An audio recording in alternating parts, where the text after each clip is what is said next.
如果你遇到陌生人敲门，或者听到外面的哭闹声，请千万不要开门，因为恶魔很善于伪装。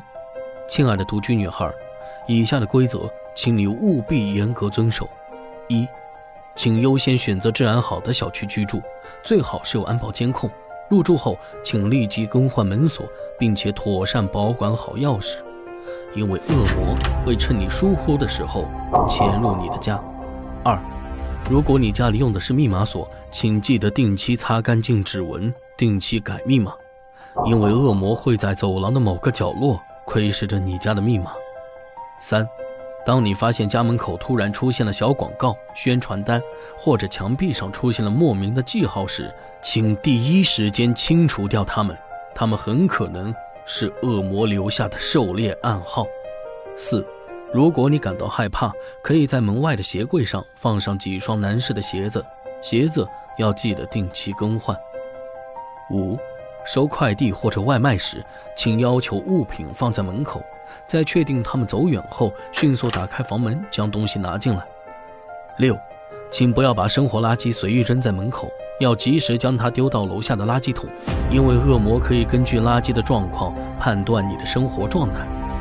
七，在社交网络发布照片时，请不要暴露家庭住址和标志性建筑，尤其注意镜子等物品的反射，因为恶魔像是惹人厌的老鼠，无孔不入。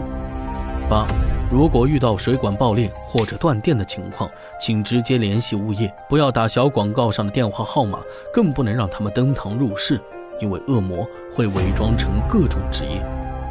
九，当你发现被跟踪时，请不要直接回家，立刻进入人多的商场、超市求助，因为恶魔都惧怕人多的地方，他们见不得光。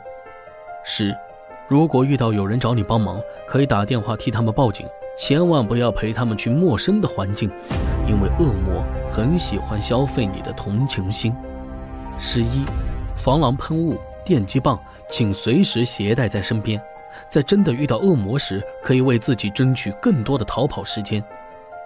亲爱的姑娘，请把这些规则也分享给你的闺蜜朋友看，愿你所遇之人皆为良善。我从没想过只是送个快递，险些把命给搭上。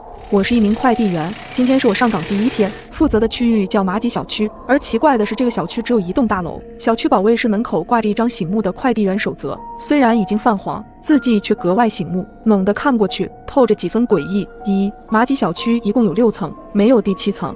2， 405住户是一个小女孩，她喜欢童谣，想要安全地离开她家，记得唱童谣给她听。3， 502的孕妇是个奇葩，喜欢开玩笑，千万不要进她的家。4， 601的老人患有老年痴呆，不要相信他说的话。5，快递员送快递时尽量不要发出声音，请保持安静。6，在楼道里碰见住户，不要主动和他搭讪，更不要收他的任何东西。我默念了几遍守则，打算认真遵守，这是我的第一份工作，我不想被投诉，更不想被炒鱿鱼。你就不好奇1至3楼需要遵守什么规则吗？低沉的声音猛地在我身后响起，吓得我一个机灵，猛地转过头去，面前是一位慈眉善目的光头大叔，他穿着一身灰色保安制服。你好啊，姑娘。他热情地给我打招呼。大叔你好。我冲他笑了笑。咱们这1到3楼被一个杀猪匠给买下来了，做了肉食品加工厂，工厂平时很忙，没时间收快递。保安解释说，大概是保安的话给了我心理暗示，我总觉得周围弥漫着一股血腥味。今天的快递是一部手机，收件人是6楼的孙广才。我拿着快递快步走进楼道里，楼道的光线很暗，我打开了手电筒，光亮下的楼道破烂不堪，扑面而来的是潮湿气息和腐烂的味道。这样的环境真的能住人吗？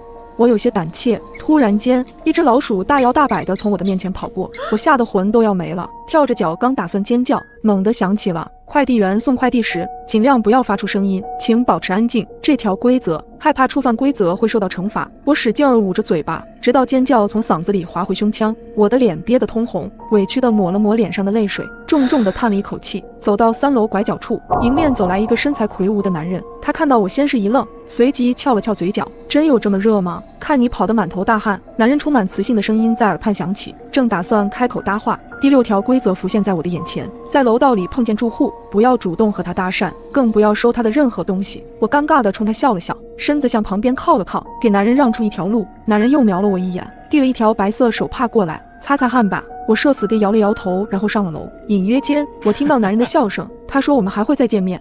我一口气冲到了6楼，601的门口放着2袋垃圾，里面有纸尿裤，还有些剩菜剩饭。他家里有小孩子。我支愣着耳朵听了听，并没有听到小孩的啼哭，或者说整个小区都陷入诡异的寂静中。突然间，门被打开了，我吓得一个哆嗦，赶紧后退2步。开门的是个老头，刚刚是秋季，他竟穿了件羽绒服，头上还戴着毛线帽，眼睛浑浊地看着我。送快递的。是的，麻烦你签收一下。我将快递盒递给他。是纸尿裤吗？他眼神直勾勾地盯着我。是部手机，我诚实地回答。老头冷哼一声，谁说我要买手机？我要买的是纸尿裤，我孙女要用纸尿裤。他用力地晃着快递盒，生气地吼着。我屏住呼吸，蹑手蹑脚地靠近楼梯，准备开溜，生怕老头会迁怒于我。眼神不经意瞄到屋子里，我意外看到了老头的小孙女，她躺在沙发上，穿着一条纸尿裤，不哭也不闹，因为她是个塑料人偶。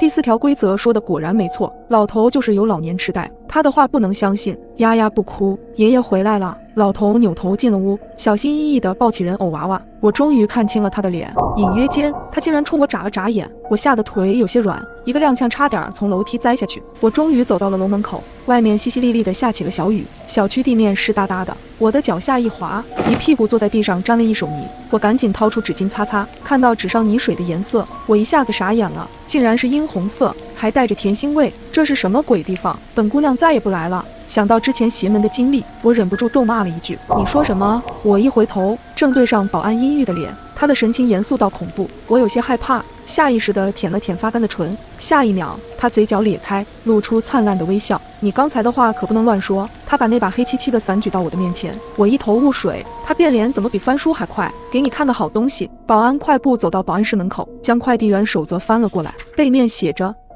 一旦成为马吉小区的快递员，不能中途反悔，除非公司倒闭或者死亡。我的眉头拧成了一个川字，心里飙了无数脏话。难道我的命就要撂在这里了吗？一旦成为马吉小区的快递员，不能中途反悔，除非公司倒闭或者死亡。我的眉头拧成了一个川字，难道我的命就撂到这里了吗？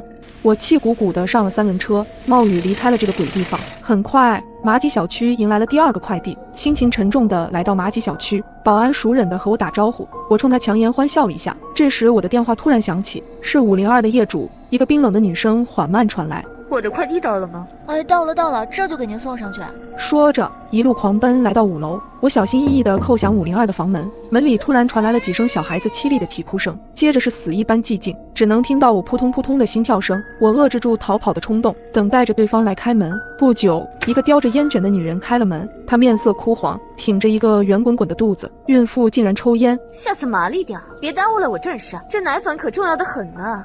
他麻利地签了字，严肃地对我说：“好的。”我爽快地答应。你猜我肚子里的是男孩女孩？女人突然转移话题：“不管是什么，都和老大做个伴儿。”想到刚才孩子的哭声，我灵机一动说：“我这是第1胎。”那刚才孩子的哭声？哪有什么哭声？女人粗暴地打断我的话：“难道是幻听吗？不可能，这个小区处处透着古怪。”我的神经又一次绷紧。女人关门的刹那，她的表情突然僵住，2条腿开始疯狂颤抖，嘴里发出刺耳的尖叫和哭喊。我吓得面色苍白，问她到底怎么了。我要生了。女人终于吐出一句完整的话，她的话让我的脑子瞬间短路，几秒钟才缓过神。我赶紧扶住她，想让她回床上躺着，可是一只脚刚迈进房门，猛地想起那条规则，千万不要进孕妇的家，咽了一下口水说：“你别着急，我这就打120。”我掏出手机，女人却死死地拉住了我的胳膊。来不及了，她艰难地说。女人的肚子诡异地抖动起来，像是有什么东西在用力挣扎。她突然转过身去，背对着我，从肚子里掏出什么东西，然后举到我的面前。我吓得目瞪口呆，一屁股坐在地上。女人突然爆笑起来：“你真是个怂货，这是假的。”她随手把这个孩子扔在我的脚下，我惊恐地向后挪了挪，那孩子并没有哭。我定睛一看，才发现这娃娃和那老头的孙女是同款。再看女人，她的肚子依旧高高的隆起。你果然是个奇葩。我厌烦地丢下这一句，挣扎着爬起来，猛地冲下楼去，站在大门口。我剧烈喘着粗气，保安眯着眼睛，疑惑地看我：“你怎么了？”我抬头看着这栋马吉小区，绝望地流下了眼泪。刚刚突然多了个快递，是4楼的，你再送一趟吧。保安将快递扔给我，我惊魂未定，直接用手挡了出去。快递哐当一下落在地上，快递盒里响起了诡异的儿歌。这是什么鬼东西？我干嘛要做快递员？我后悔万分，惊慌失措地说：“事实上，我也记不清自己为什么是快递员，也记不清自己为什么会送马吉小区的快递，仿佛从我有了记忆开始，就已经有了这个身份。这个快递我不送了。”保安大叔没有回应，只静静地看着我。我一步一步往外走，在走到小区门口时，突然停住，接着是猛烈的颤抖，砰的一声，我跪倒在地，疼痛难忍，根本没有办法再往前一步，直到保安把我拖了回去，身体才渐渐恢复。这难道是不送快递的惩罚吗？仿佛过了1个小时，直到疼痛慢慢消退，我才晃晃悠悠地站起来。保安大叔把快递踢到我的脚边，4楼的。我嘴唇不受控制的哆嗦，两眼一闭心一横。4楼喜欢什么来着？你说什么？保安一脸疑惑。我平稳呼吸，拿起快递后往楼道走去，嘴里还在默默背着规则。走到4楼楼梯口，寂静的走廊里突然传来了稚嫩的歌声，我忽然心头一跳，这歌刚刚听过，是快递盒里播放的音乐。小心翼翼地走进黑漆漆的走廊，在405门口停住了脚步，伴着我的敲门声，歌声戛然而止。一个面色苍白的小女孩打开房门，她的眼睛如同琉璃球般晶莹剔透，嘴角向下微抿。姐姐，你是来送快递的吗？小女孩胆怯地问。我点了点头，将快递盒递给她。这是你的快递，麻烦签收一下。姐姐，进来坐会儿吧。小女孩说着拉起我的手，她的手很温暖，让我稍微安心一些。我不自觉地迈开了步子。小女孩签好字后，打开快递盒。当她把娃娃拿出来后，我的神经再次绷紧，猛地站起身。这个娃娃和502女人手上的一模一样。小女孩冲着娃娃的脸亲了一口，邪魅一笑，伸手将娃娃的脑袋转了过来。接着那诡异的儿歌再次传来。我的头皮一阵发麻，惊得瞪大眼睛。隐约间，我看到那个人偶的嘴巴一张一合，我吞了一下口水。小女孩面无表情，那双眼睛直勾勾地看着我一动不动。你是想要离开我家吗？小女孩的声音很低沉，仿佛从地底下钻出来一般，透着哀怨。可是你还没有给我唱童谣。看着她的眼神，我想逃跑，却根本挪不动步。405的住户是个小女孩，她喜欢童谣，想要安全地离开她家，记得唱童谣给她听。我想起女孩喜欢童谣的这条规则，尝试着哼唱着一首儿时的童谣。小女孩再次暴躁，这是垃圾。我吓得冷汗直冒，赶紧换了另一首童谣。也不对。女孩烦躁地揉着脑袋，下一秒一缕头发被她扯了下来。我终于支撑不住，崩溃的尖叫，一巴掌拍在女孩的脸上，夺门而去。你还没有给我唱童谣。女孩在身后追着我，慌乱中，不远处的房门打开，一个男人朝我摆手，快过来。女孩在身后追着我，慌乱中，不远处的房门打开，一个男人朝我摆手，快过来！竟然是他。第一次送快递时遇到的男人，他的出现宛若一根救命稻草。我手脚并用地朝他的方向奔去，待我躲进他的房间，他把门锁上，隔绝一切，我才松了口气，瘫在地上，大口大口喘着粗气。那个女孩很可怕吧？男人递过来一杯水，我接过放在手上，犹豫了一下没有喝，只点点头。他看了一眼笑笑，这水没问题的。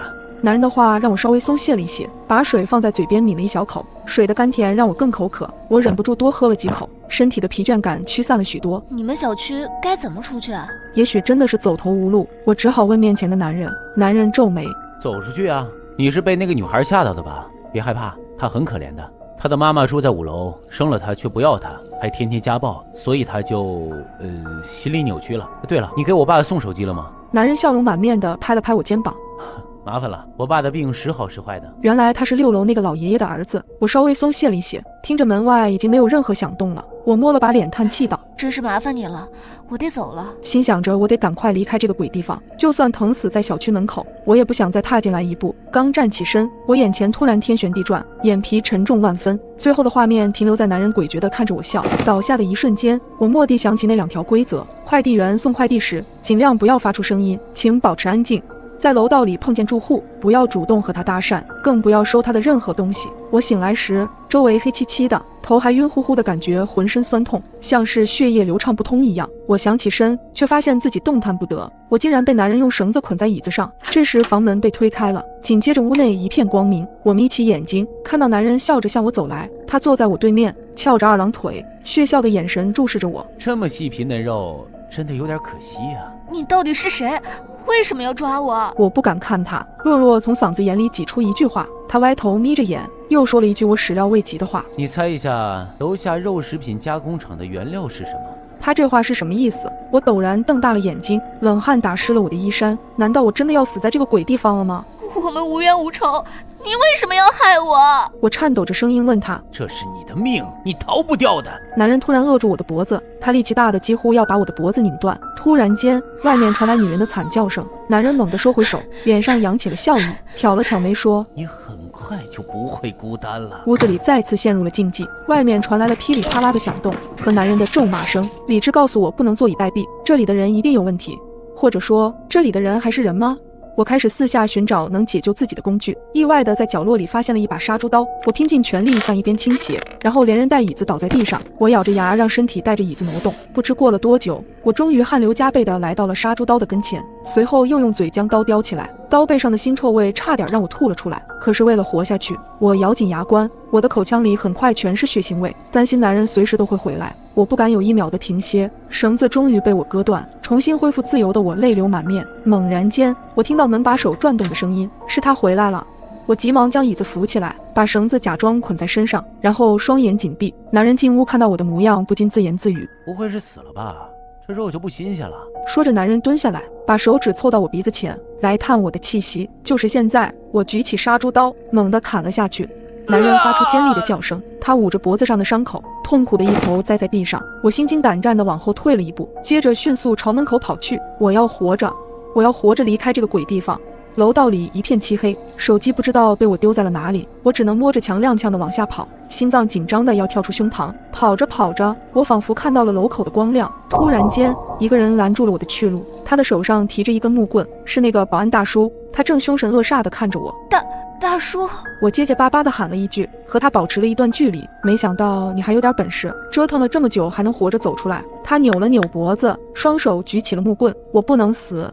我将脑袋歪到一边，木棍扑了个空，重重砸在墙上，发出沉闷的响声。保安忍不住咒骂了一句。趁着他放松警惕时，我扭头拼命往楼上跑，一边跑一边背着规则。马吉小区一共有6层，没有第7层，没有第7层，难道是7楼？保安的狞笑声响彻整个楼栋，那笑声离我越来越近。我用尽全力奔跑，4楼、5楼、6楼、7楼，果然有7楼。7楼只有一个木门，门缝里透出了温暖的光亮。保安已经近在咫尺，我跑向7楼，伸手铺开木门，阳光打在我的脸上。我努力睁开眼睛，入眼的是我的卧室。难道之前发生的种种只是一个梦？我摸了摸自己的身体，依旧健全，随后又抬手在胳膊上掐了一下，痛感让我险些喊出来。不经意抬眼时，床头的娃娃正歪着头看我，这娃娃和我梦里的一模一样。我心里有些不舒服，伸手将它塞进抽屉里。就在我回想着刚才那逼真的梦时，手机铃声倏地响起。女士，你好，经过公司筛选决定，你被录用了，下午就可以直接上岗。这通电话让我像打了鸡血一样，兴奋得不能自已。我兴冲冲地办理了入职。快递站长将一个包裹直接递到了我的手里，我低头一看，2只眼睛差点吓得掉出来。地址是马吉小区601，收件人是孙广才。早上，一阵急促的警报声把我吵醒，随后我们2单元的业主群突然发来一条消息：大雾7天后消散，在此期间请遵守以下规则，期待能在下一个晴天见到你们。1. 雾里有毒，在此期间请不要接触大雾。2. 冰箱里无论有多少食物，也只能吃1天。3. 家里是安全的，不过只能1个人待在家里，如果家里有2个人以上，就会集体死亡。4. 假设食物吃完，你可以下楼去买食物。5. 不要相信任何人，请保护好自己，若是有人敲门，千万不要开门。6. 社区没有服务人员，若有人自称是服务人员，一定是冒充的。7. 大雾期间，千万不要出门。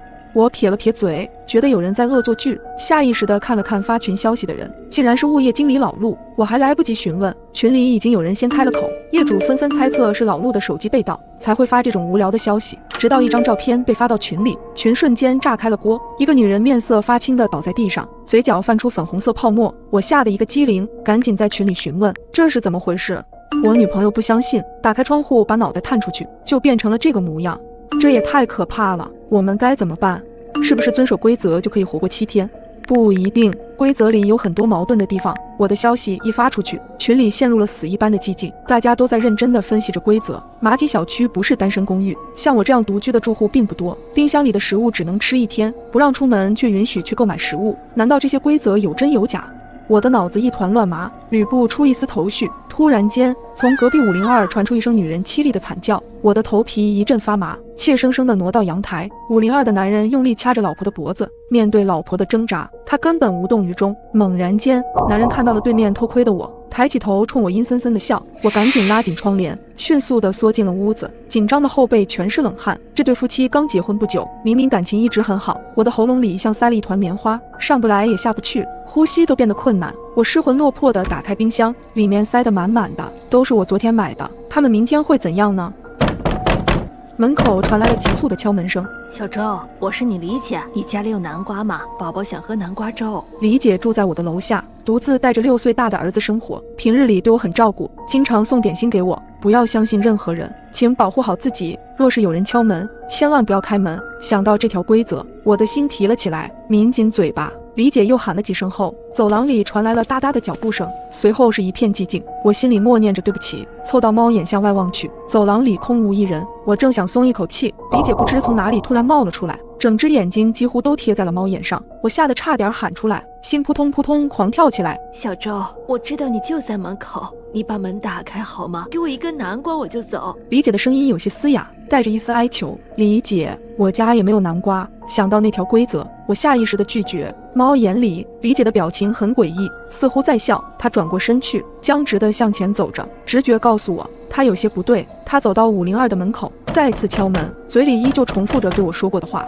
502迟迟没有动静，李姐变得有些暴躁，用脑袋一下又一下地撞击着门板。她仿佛感觉不到疼痛。谁呀？有病吧？502的男人暴躁的质问声响起，下一秒是吱呀的开门声。我在心里为他捏了一把冷汗，只听得一声惨叫，接下来安静的只能听到我的心跳。突然门砰的一声巨响，我吓得退出很远，两只手紧紧捂住耳朵。小周，开个门，给我个南瓜吧。我的脸色苍白如纸，已经难看到了极点。李姐，我真的没有南瓜，宝宝正在家里找你，他想你了。我艰难地开口，听到儿子的名字，李姐混沌的眼睛出现一丝光亮。宝宝在等我。她机械地转过身，僵硬地朝家的方向走去。没走几步，李姐突然一头栽在地上，没了声息。502的男人违反了第5条规则，他会死掉。可是李姐是什么原因呢？因为她出门了吗？太可怕了！眼泪不受控制地从我的眼睛里流出来。好不容易熬过了中午，可我一点胃口也没有。为了让自己保持充足的体力，我还是决定熬点粥。打开冰箱后，我有些发愣，早晨还很新鲜的蔬菜竟然发蔫了，水果上还长了斑斑点点。我颤抖着拍下这些画面，发到了业主群，随即有很多人响应了我。我家的也是，我家冷藏的肉竟然有些发黑了。你们听说过生大米长斑点的吗？我正打算回复，群主突然给我们禁了言。叮咚一声，群主发来了新消息：亲爱的业主们，规则更新，家中不可以有尸体，否则会引来贪吃鬼。这条规则让我毛骨悚然。只听到窗外传来砰砰几声巨响，是重物落地的声音。我颤抖着手拉开窗帘，外面雾蒙蒙的一片，小区的绿化带上出现了很多横七竖八的尸体。冷汗瞬间打湿了我的衣服，迅速重新拉好窗帘，不停地拍着胸口。在生死面前，人果然都是自私的。我好庆幸自己是个单身狗。粥在锅里翻滚时，门外又传来了响动，直到看到楼下密密麻麻的尸体，我才终于确定群里的大雾规则是真的。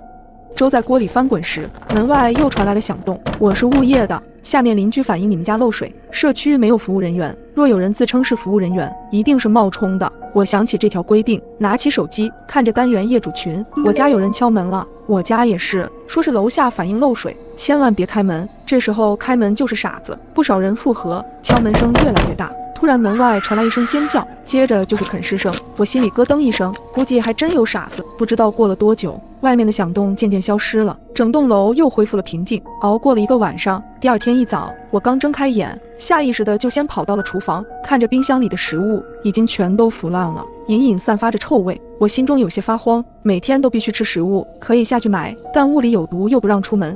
我生平第一次想打人，正在我纠结时，门再次被敲响，我吓了一个激灵，什么玩意儿？敲了2下就没了动静，手机再次传来消息：亲爱的业主们，规则更新，门口放有防护服和防毒面具，有效时间1小时，请在规定时间内回家。我大着胆子屏住呼吸打开门缝一看，门外果真放了一个防护服和防毒面罩，我立刻伸手把它们拿了进来，瞥了一眼楼道，愣怔了片刻，随即迅速关上了门。我跑到阳台往下看去，果然所有的尸体都消失不见了，门口李姐和邻居的尸体也都不见了，这究竟是怎么回事？我现在有防护服就可以出门买食物，那就说明之前规则里大雾期间千万不要出门，这条规则是假的。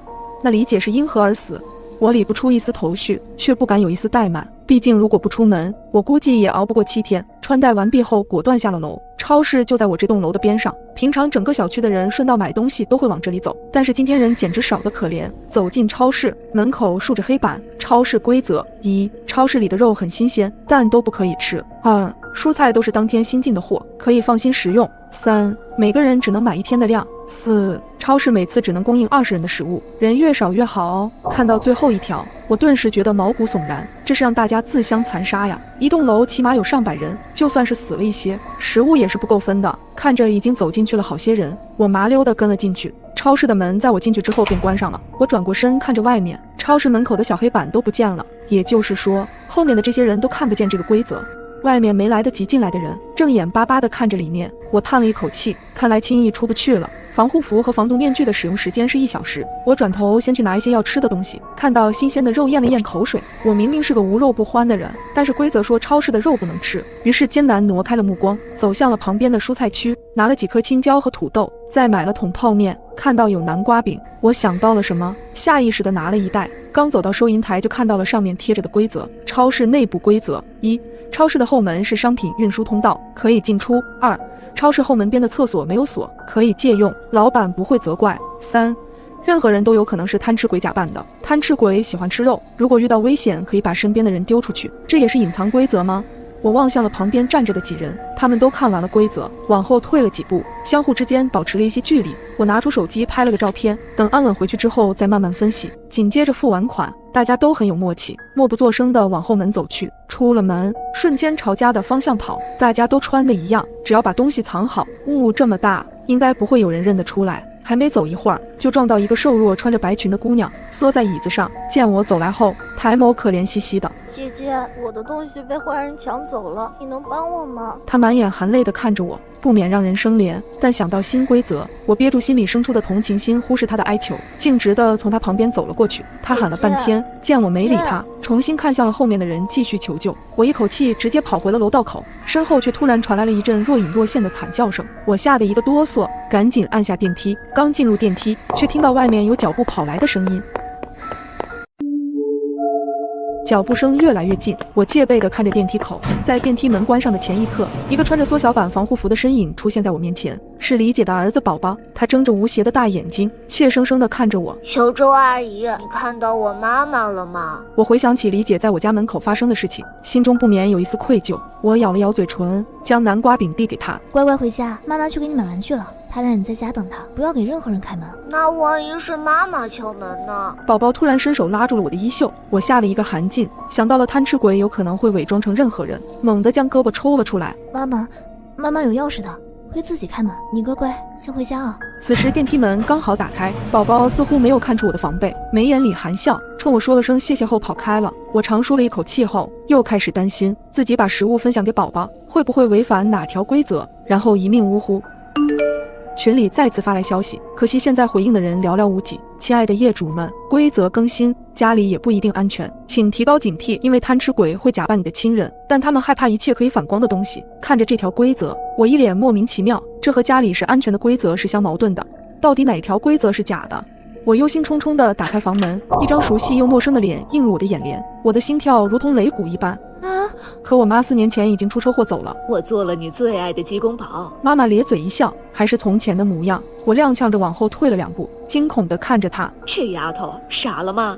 赶紧进来。妈妈说着扭头进了厨房，我僵硬地看着她在厨房里忙活。饭菜很快上了桌，是又焦又糊的味道。妈妈漆黑的眼孔注视着我，清白的脸上露出了僵硬的笑。我明知道她是贪吃鬼假扮的妈妈，但还是不自觉地红了眼眶。我有东西落在房间里。我猛地转过身，走向卧室，然后锁紧房门，眼泪一滴一滴地往下落。在我慢慢地恢复理智后，突然想到那2条矛盾的规则，那就说明家里是安全的，那条规则是假的。就在这时，门突然被一股很大的力道推开，他站在门口直勾勾地看着我。丫头，锅里的肉要凉了。冰冷的风从我脸上刮过，我瞬间清醒过来，拿起床头的镜子朝他照了过去。面前的贪吃鬼发出一阵奇怪的呜咽声，夺门而出，屏住呼吸关上门后，我瘫坐在地上，想起刚才的经历，还是一阵后怕。我把刚才的经历发到群里，群里陆续有人回应我，并诉说着自己刚刚的经历，真的是五花八门。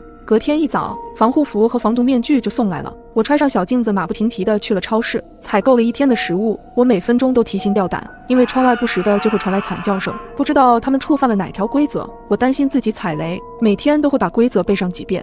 发现我给宝宝食物并没有违反规则后，我每次去超市都会带些他喜欢吃的食物回来，然后挂在他家的门把上，待我敲5下门后离开，他再开门拿。直到第4天，在我刚从超市出来时，脚底不知被什么东西绊了一下，摔倒在地上，怀中的食物也散落在地上，一时间周围多出了很多人，把食物都抢走了。我坐在地上十分无助，突然发现人心真的比贪吃鬼还可怕。业主们的心态渐渐崩了，开始有人在群里抱怨度日如年，期盼着第7天赶紧到来。看着他们的留言，我无奈的苦笑。终于熬到了第7天，业主群里发言的人越来越少。下午，我做好防护下了楼，一溜烟钻进了超市。买完东西刚准备结账时，耳边突然传来了一声惨叫。我顺着声音看去，还没等反应过来，有一双手直接把我推倒在一个男人脚下，怀里的镜子也摔碎了一地。我抬头望去，那个男人手里提着一大袋鲜肉，眼睛正直勾勾地盯着我，他是贪吃鬼。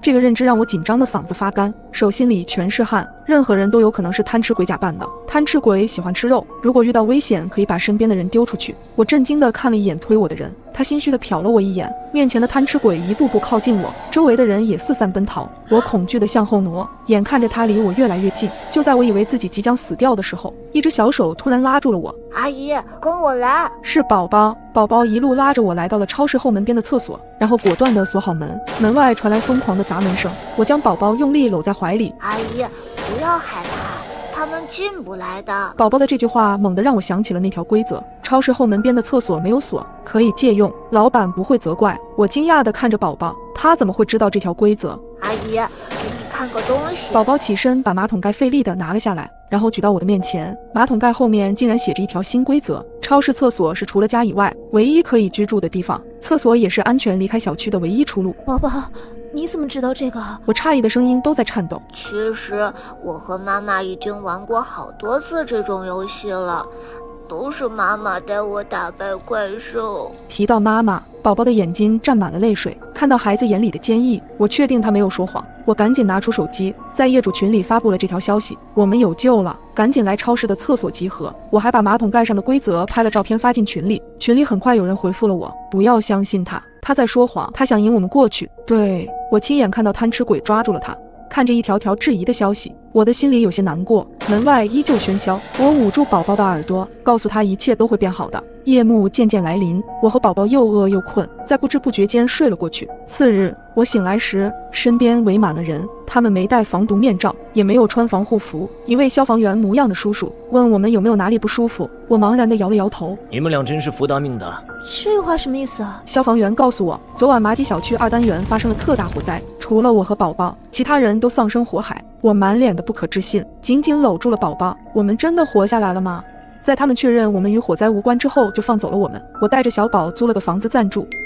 天气预报报道，7日后有大雾，请各位市民做好准备。